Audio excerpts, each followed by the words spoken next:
Samajwadi party के वरिष्ठ नेता आजम खान के सबसे बड़े ड्रीम प्रोजेक्ट जौहर यूनिवर्सिटी को बचाने के लिए अब बीजेपी सरकार के खिलाफ मुरादाबाद से लेकर रामपुर तक सियासी महासंग्राम शुरू हो चुका है।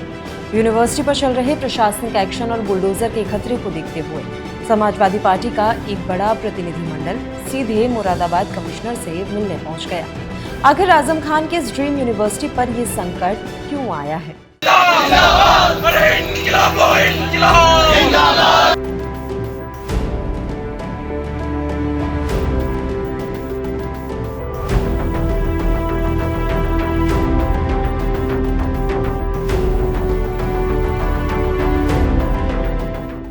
नमस्कार, आप देख रहे हैं डायनामाइट न्यूज और मैं हूं आपके साथ पल्लवी राजपूत।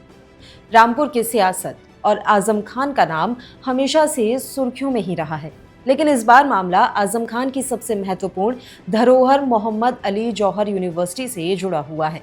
प्रशासन द्वारा यूनिवर्सिटी की जमीन और निर्माण कार्य पर एक्शन की खबर आते ही समाजवादी पार्टी इस समय पूरी तरह एक्टिव हो चुकी है। आखिर सपा नेताओं ने मुरादाबाद कमिश्नर के सामने क्या मांग रखी और रामपुर में इस मुद्दे पर इतना विरोध क्यों हो रहा है, आइए समझते हैं। रामपुर से लेकर मुरादाबाद तक समाजवादी पार्टी के कार्यकर्ता और स्थानीय लोग सड़कों पर हैं। उनका कहना है कि शिक्षा के इस मंदिर को राजनीतिक दुश्मनी का शिकार बनाया जा रहा है। अब सवाल यह है कि प्रशासन इस यूनिवर्सिटी पर यह कार्रवाई कर क्यों रहा है? तो प्रशासन का यह दावा है कि जौहर यूनिवर्सिटी के निर्माण में गांव की ग्राम समाज की जमीन, चक रोड और शत्रु संपत्ति पर अवैध कब्जा किया गया था।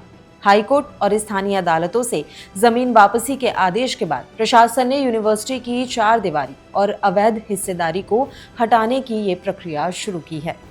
वहीं सपा प्रतिनिधिमंडल का ये कहना है कि मामला कोर्ट में लंबित है और प्रशासन बिना किसी वैध नोटिस के बदले की भावना से ये पूरी की पूरी कार्रवाई कर रहा है। लेकिन इस पूरे मामले पर एक पीछे सियासी एंगल भी है जिसे समझना बेहद जरूरी है। आजम खान और उनके परिवार के खिलाफ पिछले कुछ सालों में 100 से ज्यादा मुकदमे दर्ज किए गए हैं। योगी सरकार के आने के बाद से ही आजम खान के साम्राज्य पर एक के बाद एक कई बड़े एक्शन हो चुके हैं। आजम खान के हमसफर रिजॉर्ट के अवैध हिस्सों पर पहले ही बुलडोजर चल चुका है। इसके अलावा आजम खान से जुड़े कई ट्रस्ट और उनके समर्थकों की संपत्तियों को कुर्क किया गया या फिर ध्वस्त भी किया गया है। राजनीतिक माहिरों का ये मानना है कि रामपुर में आजम खान के 4 दशक पुराने सियासी किले को पूरी तरह से ध्वस्त करने के लिए ये प्रशासनिक और कानूनी घेराबंदी की जा रही है। समाजवादी पार्टी के प्रतिनिधिमंडल ने कमिश्नर को ज्ञापन सौंपकर साफ कर दिया है कि अगर जौहर यूनिवर्सिटी पर किसी भी तरह का गैर कानूनी बुलडोजर एक्शन हुआ तो ये आंदोलन सड़क से लेकर विधानसभा तक चलेगा। इस पूरे मामले पर हमारे संवाददाता ने भी मौके पर पहुंचकर कवरेज की है। चलिए दिखाते हैं आपको तस्वीरें। जी हाँ, ये जो आप पीछे देख रहे हैं ये बिल्डिंग, यहाँ पर नेता प्रतिपक्ष माता प्रसाद पांडे अपने 26 लोगों के साथ यहाँ पर यूनिवर्सिटी के वाइस चांसलर से बातचीत करते नजर आए। यह बातचीत करीब आधे घंटे तक चली। अभी आपको बता दें, वहाँ से निकलकर नेता प्रतिपक्ष अभी सामने वाली बिल्डिंग में चले गए हैं और अभी यहाँ पर भी कुछ बातचीत की जा रही है। ऐसा अनुमान लगाया जा रहा है कि यूनिवर्सिटी के वाइस चांसलर ने उनसे अपील की है कि नेता प्रतिपक्ष इस मुद्दे को सरकार तक ले जाएं और साथ में यहाँ पर नेता प्रतिपक्ष उसके पहले यहाँ पर आप जो देख रहे हैं, ये जो नारे लगाए जा रहे हैं सामने गेट पर, बच्चों के साथ उनका हौसला बढ़ाते हुए नजर आए। उनके साथ तमाम सपा के, समाजवादी पार्टी के कार्यकर्ता भी यहाँ पर बच्चों के साथ उनके धरने में शामिल हुए। आप देख सकते हैं अभी भारी तादाद में लोग गेट के उस पार नजर आ रहे हैं। गेट के उस पार भारी पुलिस बल की तैनाती भी कर दी गई है। आगे की अपडेट के लिए कुछ ही पलों में नेता प्रसाद पांडे यहाँ से बातचीत का दौर खत्म करके शायद यहाँ से रवाना होंगे। डेलीगेशन का पार्ट थे अंदर। सर, नेता जो प्रतिपक्ष हैं उनकी तरफ से क्या निर्देश आया है पार्टी को, और आगे का जो भी इस धरने को लेके इसकी जो दशा और दशा रहेगी उसके बारे में कुछ बताएं सर। देखिए, ये बच्चों का सवाल है, बच्चों का सवाल है जी। इसमें सबको आगे आना चाहिए, सारे लोगों को आगे आना चाहिए, हिंदू, मुस्लिम, सिख, ईसाई, सबको आगे आना चाहिए और आगे आके इन बच्चों की मदद करना चाहिए जी। ये बच्चों से जुड़ा हुआ है, ये किसी आजम खान से नहीं जुड़ा हुआ है। अब ये बच्चों से जुड़ा है, बच्चों की पढ़ाई का मामला है, जैसे सबको आगे आना चाहिए।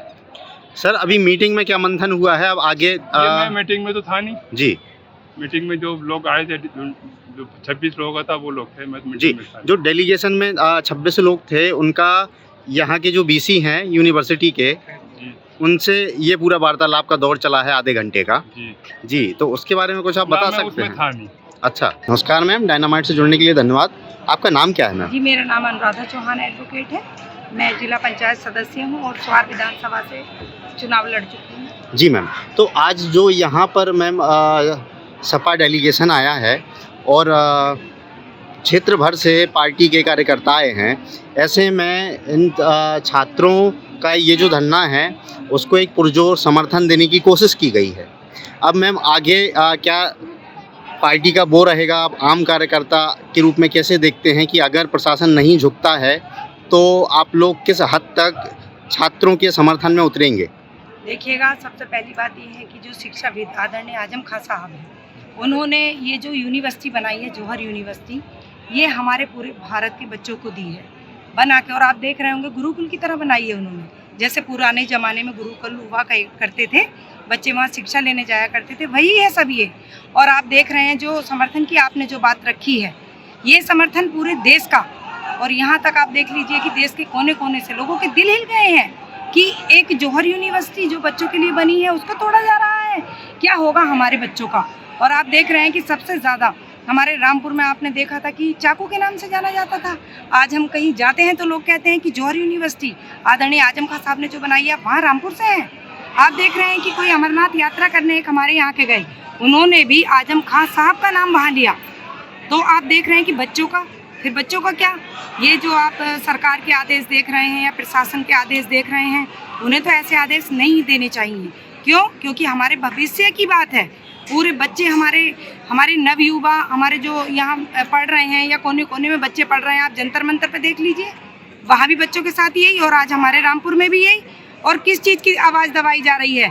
आपने देखा कि राम के घर में चोरी हो गई, अब वहाँ की कोई खबर नहीं चल रही है, खाली जंतर मंतर या यूनिवर्सिटी, जौहर यूनिवर्सिटी। तो ये मैं कहना चाहूँगी कि आदेश वापस लेना चाहिए।